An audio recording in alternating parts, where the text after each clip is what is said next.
एक दिन एक छोटे से गांव के रहायशी नौशीन और अजीम नेक ख्वाहिशों वाले लड़के का किस्सा है।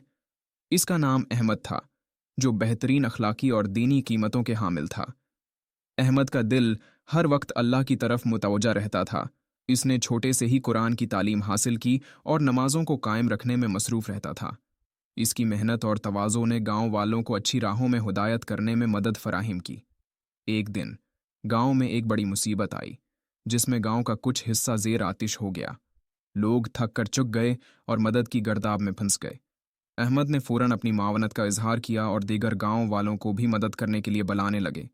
अहमद ने अपने दोस्तों और गांव वालों को जमा करके एक फरी अस्पताल बनाने का फैसला किया। वो लोग जो चाहते थे, उन्हें मसरूफ़ रखने के लिए रोज़गार फराहम किया गया और मसरूफियत हासिल होती थी। अहमद की दावत पर गांव वाले मिलकर एक दूसरे की मदद करने लगे और एक नया गांव बना। यहाँ पर इंसानियत, दैनियत और मोहब्बत की राहों में चलने वाले लोगों का एक खूबसूरत सा मजमुआ तख्लीक हुआ। अहमद की मेहनत और दावत ने गांव में तब्दीली लाने में किरदार अदा किया। उसने सबको ये बताया कि छोटे इलाकों में भी बड़ी भलाइयाँ की जा सकती हैं, बस चाहत और मेहनत की ज़रूरत होती है। अहमद का यह किस्सा हमें ये सिखाता है कि छोटे इलाकों में भी हमेशा मेहनत, ईमान और अच्छे अखलाकी कीमतों के साथ रहना चाहिए, ताकि हम अपने माशरती चुर्चे में अच्छाइयाँ लेकर आएं।